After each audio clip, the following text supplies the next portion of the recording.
Ai, ai. We. Hey.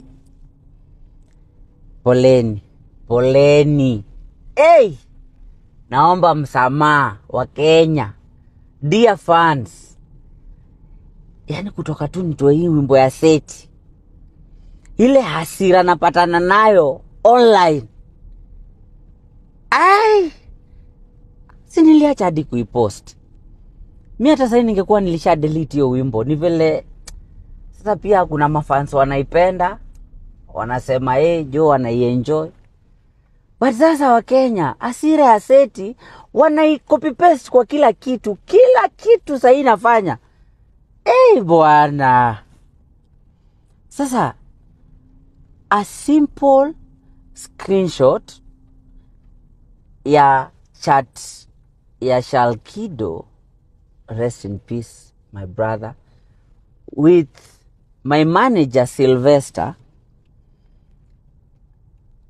imeleta mambo. Guys,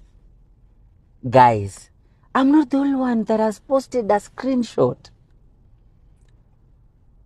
Okay, asante Mungu, I know you have given me grace and a big brand. Ni kama Wakenya hawaja notice kuna watu wengine wamepost screenshot, it's bahati.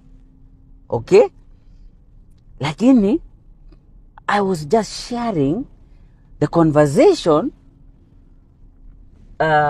my manager and Shalkido had.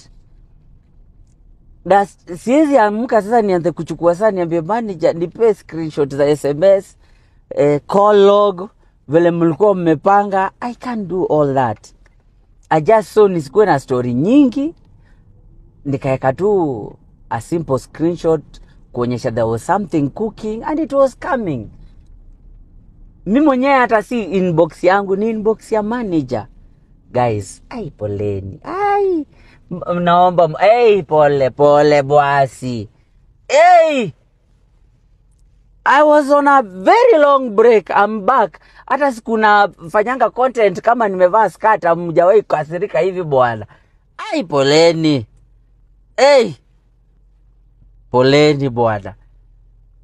Guys, let's focus on giving Shalkido a decent send off. And please, I have seen nimerudi tu online. Naambua musicians, upcoming content creators, upcoming musicians wanatumia hiyo opportunity to get blogs kuandika. Guys, if you are an artist, okay, to the fans, let the fans talk to me. They are my fans. But don't take advantage of that. You should be in my DM asking me, please, how can we go on trending? You should be in my DM asking me, how can my brand grow? Attacking me, someone that doesn't care. Because now there's no artist that has talked about me mwenye hata namjua ama najua wimbo zake. So there's a good way you can approach me instead of trying. Najua bahati anaongelelewa sana, lakini wacha kudandia. Wacha kudandia. Okay? Bana, sababu bana sijali. Okay? But to the fans, poleni sana for the misunderstanding. This is not an issue ya kujipiga kifua. I think it's a misunderstanding. That is not my screenshot. It's my manager's screenshot ali DM account yake. But at the moment, wacha tuache our young king to rest in peace. And let's focus on giving him a decent send-off. Much love. Ni Bahati tena. And Bahati is back. I love you all. Thank you.